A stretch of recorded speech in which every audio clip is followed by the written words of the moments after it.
pleasure. Underline that. Therefore enjoy pleasure, but surely this was also vanity. So we have Solomon again talking to himself from his heart. Why? Because from the heart flows all the issues of life. And he says, I will test you with mirth. The word mirth is a word that we use in our everyday vocabulary, but the word means amusement, especially laughter. It means laughter, okay? And so he said, I'm going to test my laughter. I'm going to get myself to laughter for a while. And then the preacher says, therefore enjoy pleasure. And boy, oh boy, did he ever indulge himself in pleasure. There's a lot of people today who are following the footsteps of Solomon. They're enjoying all the pleasures they possibly can afford, and some that they can afford. Are you following me there? They're enjoying all the pleasures they can afford, but many of those that they can't afford as well. The ancient and modern terminology for living for pleasure is Epicureanism. Epicureanism. The Epicureans believe that you want to avoid all pain if possible and seek pleasure, live in pleasure, enjoy pleasure. That was the end goal, your own happiness. Make sure that you are enjoying all the things that bring you pleasure. Well, what we tell ourselves in our hearts often lead to actions in our life. Are you following that?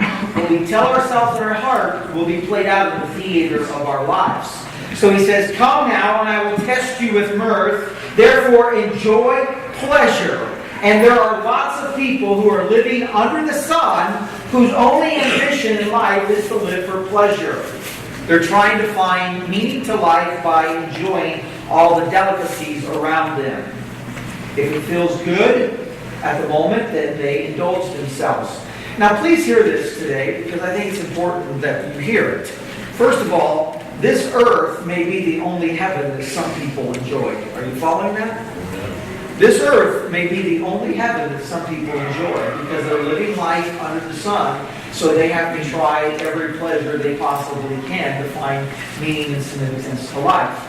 The Apostle Paul wrote to Timothy about the last days, and he said, this is what he said in 2 Timothy 3:4 about men. He said, men will be lovers of pleasure rather than lovers of God.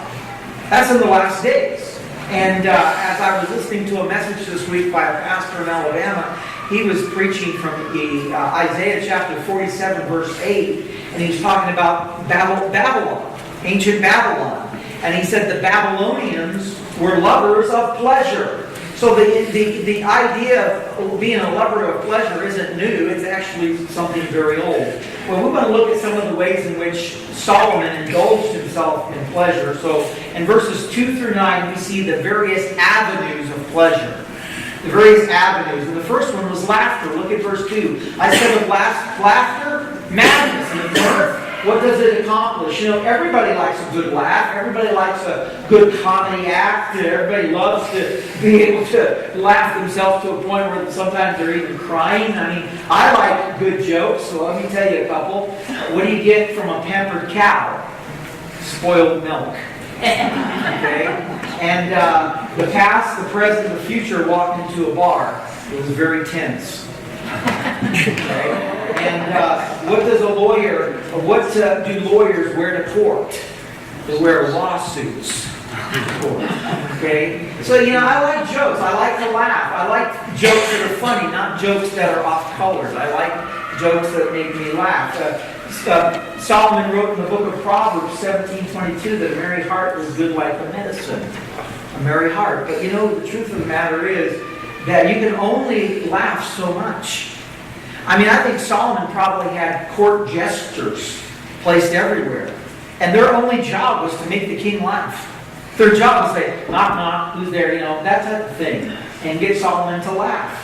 But laughter can soon turn very stale. It can become very old. Chuck Swindoll, in his book, Living Life on the Ragged Edge, tells the following story. He said, a disturbed and deeply troubled individual went to a psychiatrist to relieve his anxiety. He awoke melancholy every morning, and he went to bed every evening deeply depressed. His day was marked by darkness and clouds. He couldn't find relief from his anxiety. In desperate condition, he decides to seek the counsel of a medical doctor. The psychiatrist listens to him for almost an hour. Finally, he leaned towards the patient and he said to him, you know, there's this local show at the theater. I understand that there's a new Italian clown who's come into our city, and he's leading the people in the aisles. He's getting rave reviews from the critics. Maybe he's the one that will bring back your happiness. Why don't you go see this professional clown and laugh your troubles all away? With a hangdog expression, the patient muttered, "Doctor, I am that clown." And one author wrote, stripped from his makeup, the clown was often a sad and pathetic figure.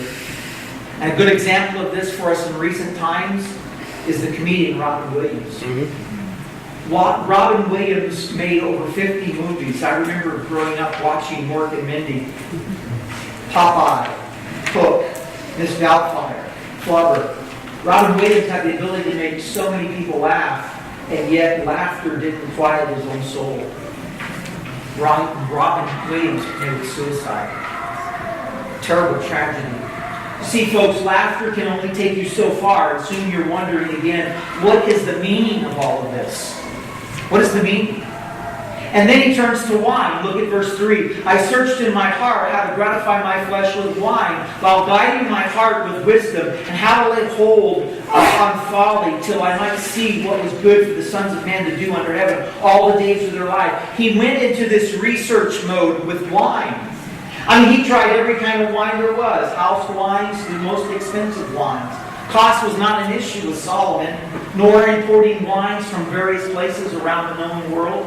I recently did some study on wine, and I found this bottle of wine. I've got a picture on the screen here. It's called Chateau Petros Pomerol. It comes from an orchard that's about 42 to 45 years old. It's 30 acres of orchards. It only produces 7,000 bottles a year. This bottle that you're looking at on the screen costs $23,399.82. That would not have been an issue for Solomon. Solomon would have paid the price. It's been described like this: a much fleshier, deeper, darker, richer, with more minerality than when tasted just a few months ago. The fruit has morphed into darker plums with opulent, decadent textures. I mean, that means nothing to me. But it would mean everything to Solomon. He did experience. And by the way, when it says there, he guided with his heart and with wisdom, it means that he didn't drink to the point where he became a drunkard. He didn't drink to become an alcoholic with wine. He wasn't a wino. He was experiencing, is this something that's going to bring something meaningful to my life? You know, there are people who live for the next glass of wine. There are people who live for the weekend so that they can go out and visit all the different wine places and have their wine tasting. And here's the point. They're always back having another glass of wine the next day. Why? Because wine is not going to satisfy the soul of man. It's not going to meet the deepest, darkest needs in your own heart and life. The pleasure is oh so passing. I know people who work all day and they live so they can come home for that glass of Chardonnay. So they could drink that glass of wine, maybe the entire bottle. And a lot of times, you know why they're drinking? To escape from the pressures of life and work. A lot of times they're drinking because they don't like the relationships they're in. And so if they can just numb that relationship, and so they drink that glass of wine. I remember years ago reading a Japanese proverb that says, first the man takes the drink and then the drink takes the man. That's so true. So true. And then he turns to great works. Look at verse 4. I made my works great. I built myself houses and planted myself vineyards. So Solomon turned to becoming a workaholic, spending all his time and energies and unlimited resources in great works. He turned to great building projects. You know, Solomon's temple was considered the 8th wonder of the world. He built all kinds of houses. He spent 13 years building his own house. I tell people Solomon doesn't have anything over me. I spent a lot more time building my house than he built his. But he had a lot more finances to build his house. And his house was humongous. You know, I read some scripture passages about where it talks about in the Bible where Solomon built homes and houses and palaces and places where he would keep his livestock and the animals. In 1994, Debbie and I stood on the top of Mount Megiddo, overlooking the valley of Megiddo, where Solomon built one of his summer palaces.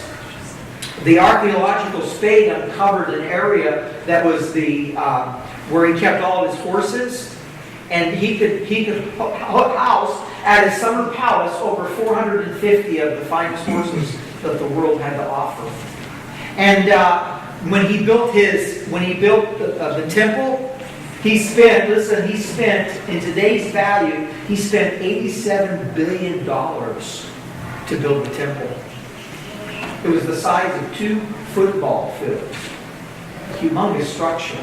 And then Solomon turned to gardens. Look at verse 5. I made myself gardens and orchards, and I planted all kinds of fruit trees in them. Solomon thought, I'll just turn to kind of being outside and growing vegetables and growing plants and herbs and spices and trees and fruit trees. And then I'll dig canals so that they'll all be cared for and watered. He spent all of his energy in that. Finding pleasure from being outside with the trees and plants. And then he turned to servants. Look at verse 7. I acquired male and female servants and had servants born in my house. Yes, I had greater possessions of herds and flocks than all who were in Jerusalem before me.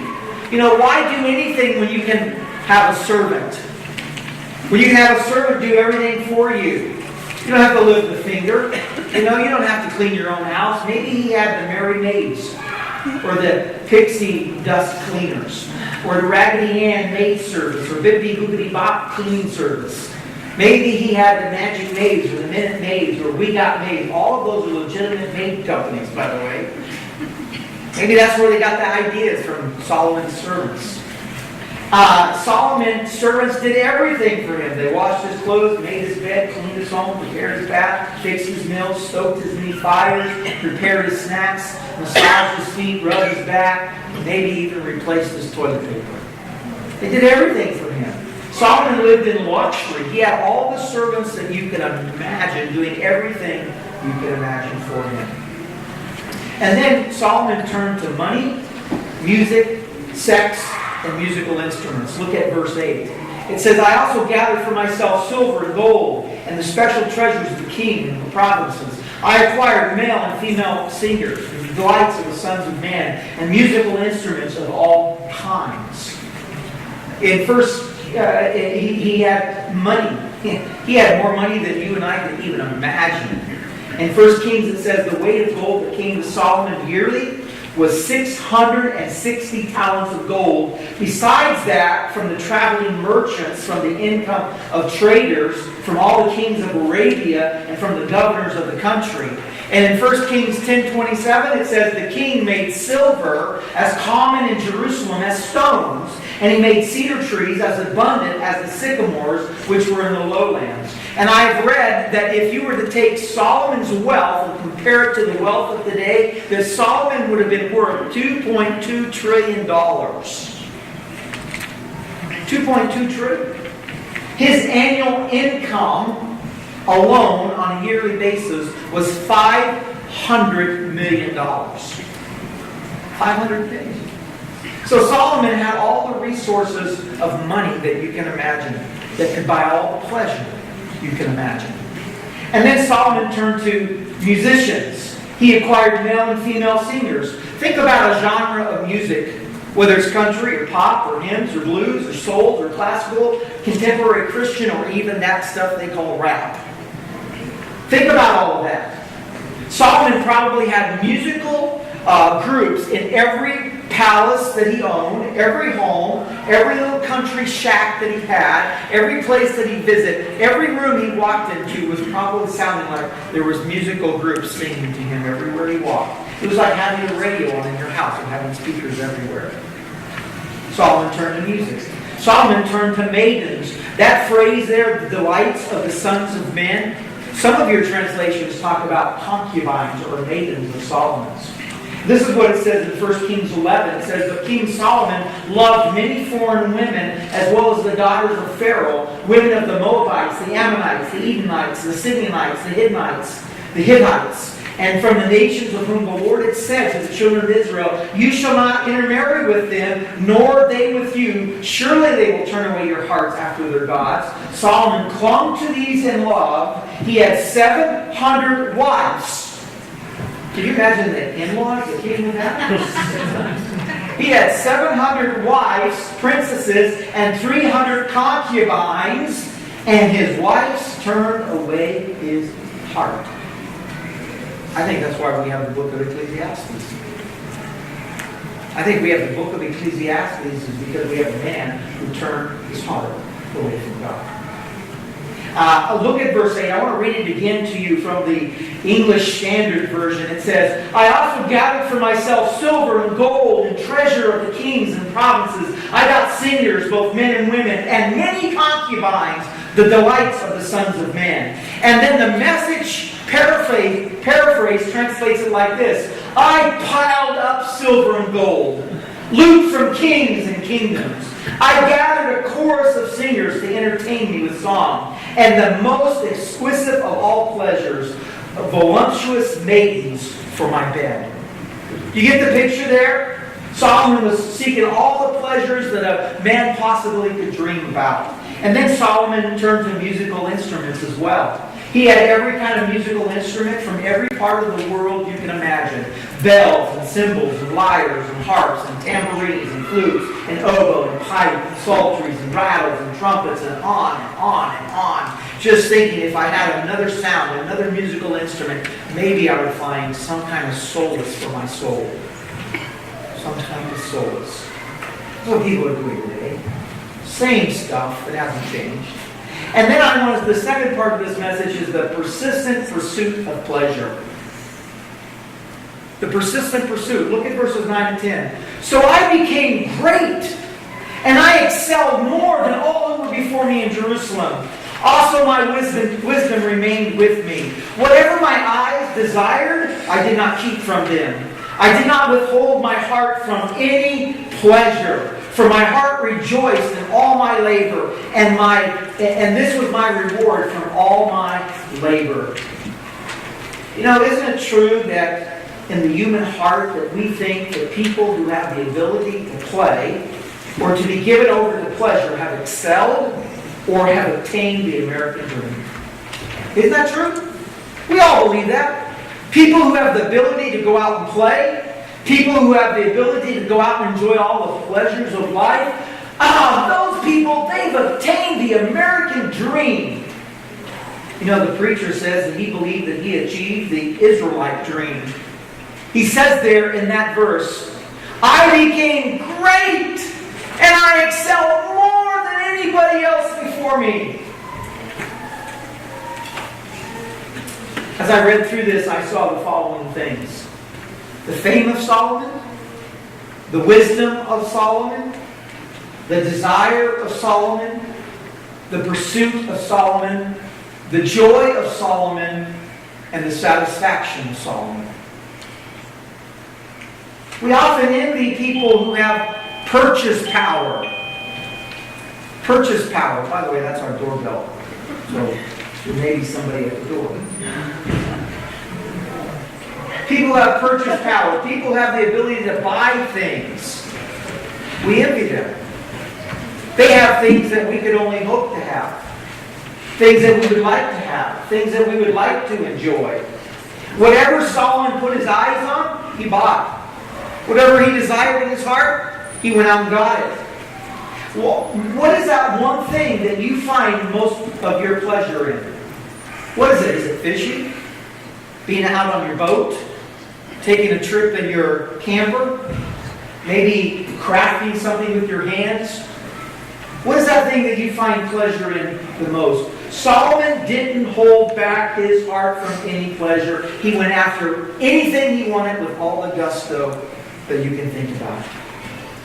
And the preacher, in his mind, that was his reward from all of his labor, the ability to pursue pleasure. And he gave himself to the persistent pursuit of pleasure. Persistent pursuit. And then finally, I want us to see the definitive outcome of pleasure. Look at verse 11. Then I looked on all the works that my hands have done, and the labor in which I have toiled. Indeed, all was vanity and grasping for the wind, for there was no profit under the sun. When you are so caught up in living for pleasure, you don't know that you're caught up living for pleasure. If you're caught up in something at the moment, you don't realize you're caught up in that something at the moment. It's not until sometime down the road, sometime where you might catch your breath, where you can actually do some soul searching, where you can actually do some introspection. And this is where we find the preacher in verse 11. He caught his breath for just a moment, and he began to look at all the things that he was pursuing. He began to do some soul searching. He began doing some introspection. And don't miss what he says. I looked on all the works that my hands had done, on all the labor in which I have toiled. And indeed, all was vanity, grasping for the wind. There was no profit under the sun. What a statement from one of the world's most richest men who ever lived. You see, the day of reckoning arrived. The time for him to take stock in his life arrived. And Dr. Warren Wiersbe put it like this: the journey was a pleasure, but the destination brought pain. I can tell you that there will come a time when every one of us will do what Solomon did here in this verse. We will one day reach a point where we will look back at all of our works that our hands have done, all the labor in which we have toiled. We too will have a day of reckoning. There will be a day in our lives when we will examine everything that we have done. And did you hear what Solomon said? He reviews all the avenues of pleasure. And he says in the end, indeed, all was vanity and grasping for the wind. There was no profit under the sun. So where are people today, as we wrap this up, where are people today trying to find meaning and purpose and satisfaction in life? They're trying all the various avenues of pleasure that Solomon tried. We just are different people, living in a different time. But people still are trying to laugh their way into meaning. They're trying to wind their way into a meaning. They're trying to work their way to meaning. They're trying to, have a business and having people serve them. Their wealth, their music, their sex, their musical instruments, and on and on and on. What's on your pleasure list? What are you using to try to find meaning to life? And one of the things I know about life is that people will be persistent when it comes to the pursuit of pleasure.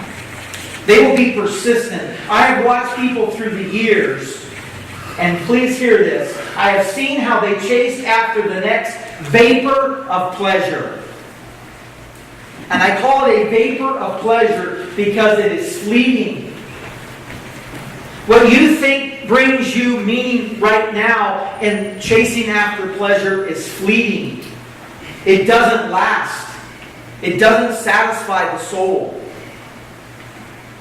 And finally, the day of reckoning will come for all of us mortals. One day we will evaluate our lives, and I can tell you, like Solomon, we will arrive at the same conclusion. We will look at our labor, our toils, and all of our pursuits of pleasure, and we will say these three things. All was vanity. There was no meaning. It was a grasping for the wind. There's no substance. There's no profit under the sun. There's no gain. And please hear this, because this is the summation of the message today. If you miss this, you miss the message. Pleasure without God brings the human soul to the same conclusion. Pleasure without God brings the human soul to the same conclusion. You see, you were made for God. And without a relationship with God, your soul will be restless until it finds its rest in God. You were made for God. And until you find God, your soul will be restless. And you know what you will do? You will do what Solomon did. Because that's the only options that are available. The only thing you will to do is pursue after things that bring you pleasure. And at the end of your life, a life lived without God will have the same conclusion that Solomon had. It's all vanity. It's all grasping for the wind. There's absolutely no profit under the sun. But oh, what about the person who finds God? What about the person who has Jesus Christ into their life? Jesus said, I came that you might have life and that you might have it abundantly. Amen. If you put pleasure before God, you're going to end up like Solomon.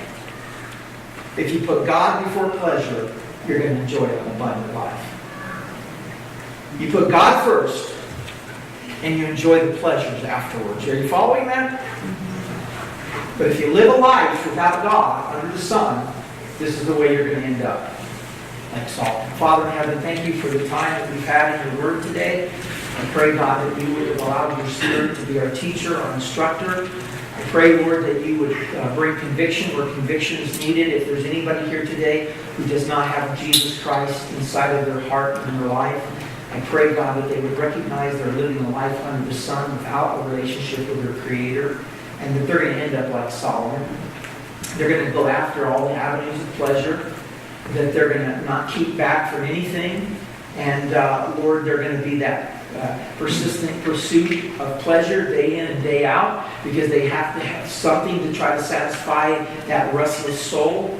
But Lord, they can find that their soul can find meaning and purpose to life if they acknowledge God and they invite Jesus Christ to come into their life. And Lord, if there's anybody here today who's a believer, and like Solomon, turned their heart from God, and they're pursuing pleasure to try to fill what they know that only God can fill, I pray that you would bring conviction on them right now. That they would confess that to you and say, God, I've been allowing other things to fill the void in my life that only you can fill. And I ask that you forgive me. And give me the ability, through your Holy Spirit, to keep my eyes on Jesus first and to enjoy the pleasures of life, the good things, not the bad things, the good pleasures of life.